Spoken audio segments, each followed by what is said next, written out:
Hello friends, कुछ समय पूर्व मोदी सरकार ने एक कानून बनाया था। यह कानून था सोशल मीडिया को लेकर केंद्र सरकार एक फैक्ट चेक यूनिट बना रही है और इस यूनिट का काम होगा कि सोशल मीडिया पर जो कंटेंट डाले जाएंगे उनकी सत्यता की जांच करना।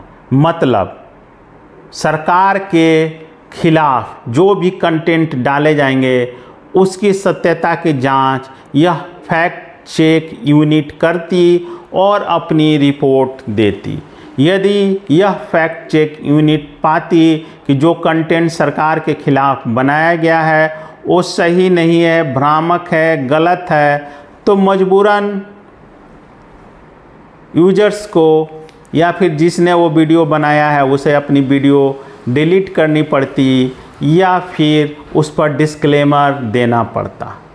और डिस्क्लेमर देने का मतलब था कि कानूनी कार्रवाई के लिए आप तैयार हो जाइए। अब बॉम्बे हाई कोर्ट ने कहा है कि मोदी सरकार के द्वारा जो यह कानून बनाया गया था वो पूरी तरह से असंवैधानिक था। जी हाँ दोस्तों, इस बॉम्बे हाई कोर्ट के आदेश के बाद आप समझ सकते हैं कि किस प्रकार से इस देश में असंवैधानिक आदेश, असंवैधानिक कानून थोपे जा रहे हैं। आखिर इस फैक्ट चेकिंग यूनिट बनाने के पीछे सरकार की मंशा क्या थी? क्या सिर्फ सरकार के खिलाफ जो वीडियो बनाए जाते हैं सोशल मीडिया पर, क्या वो सब गलत होते हैं, भ्रामक होते हैं? सरकार के जो पपेट चैनल हैं वो जो विपक्ष के खिलाफ भ्रामक और गलत खबरें बनाते हैं, उनकी चेकिंग कौन करेगा? कितनी ही जगह पाया गया है कि बीजेपी का आईटी सेल किस प्रकार से देश में भ्रामक खबरें प्रसारित करता है, वायरल करता है। इनके जो IT cell head Amit Malviya है उनके ऊपर कितने मुकदमे हो चुके हैं, कितने केसेस हो चुके हैं इसी प्रकार के फर्जी और गलत खबरें फैलाने के आरोप में। लेकिन अभी तक उनके खिलाफ क्या कार्रवाई हुई? कोई नहीं, कुछ नहीं, क्योंकि ऐसा वो शायद सरकार के इशारे पर करते हैं। सरकार को डर हो गया था कि अब जब लोग टीवी देखना छोड़कर सोशल मीडिया से ही काम चला रहे हैं, सोशल मीडिया पर अपना समय ज़्यादा दे रहे हैं, ऐसे में यदि सरकार के खिलाफ सही सही खबरें सोशल मीडिया पर आने लगे तो कहीं ना कहीं सरकार के लिए विकट स्थिति हो जाएगी। आपको याद होगा लॉकडाउन के समय पे किस प्रकार से अचानक से लॉकडाउन लगा देने से भारतीयों की क्या दुर्दशा हुई थी। लोग हजारों हजार किलोमीटर पैदल चले थे, भूखमरी की स्थिति थी, खाने के पैसे उनके पास नहीं थे, पैसे थे तो दुकान बंद थे और उन्हें 100, 200, 500, 1000, 2000 किलोमीटर पैदल चल के आना पड़ा था। जब इसी से संबंधित उन्होंने टिकटॉक पर वीडियो बनाया तो किस प्रकार से मोदी सरकार ने चाइनीज ऐप का हवाला देकर टिकटॉक को बैन कर दिया था। जबकि सच्चाई यह था कि टिकटॉक के द्वारा आम भारतीय अपनी दुर्दशा को दिखा रहा था।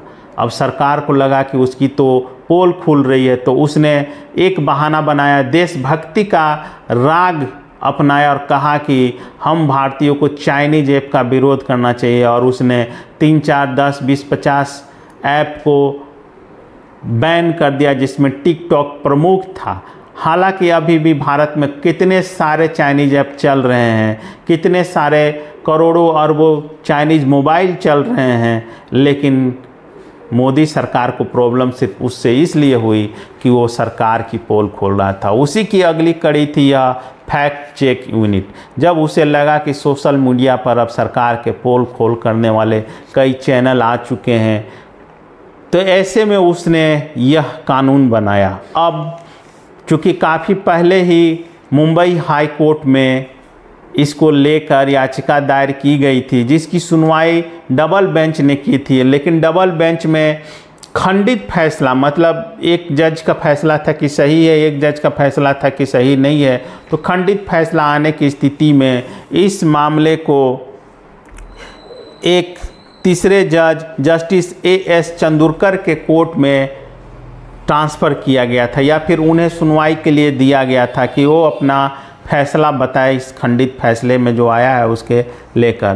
तो जस्टिस एएस चंदूरकर ने स्पष्ट कर दिया है कि जो केंद्र सरकार का यह नियम था सोशल मीडिया पर फैक्ट चेक यूनिट बनाने का, वो पूरी तरह से असंवैधानिक है, क्योंकि इस कानून में कहीं पर भी इसे परिभाषित नहीं किया गया है कि कौन सी खबर सरकार के खिलाफ है, कौन सी खबर सही है, कौन सी गलत है। साफ जस्टिस चंदूरकर ने अपने फैसले में साफ साफ कहा कि आईटी संशोधन अधिनियम 3(1)(b) और 5 संविधान की मूल भावना के विरुद्ध है। इससे लोगों को संविधान द्वारा दिए गए अधिकारों को छीना जा सकता है।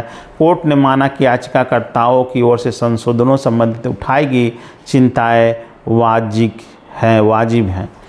तो इस प्रकार से कोर्ट ने साफ साफ पाया कि कहीं ना कहीं जो भी यह संशोधन किए गए थे आईटी एक्ट में केंद्र सरकार के द्वारा, पूरी तरह से संविधान की मूल भावना के खिलाफ है।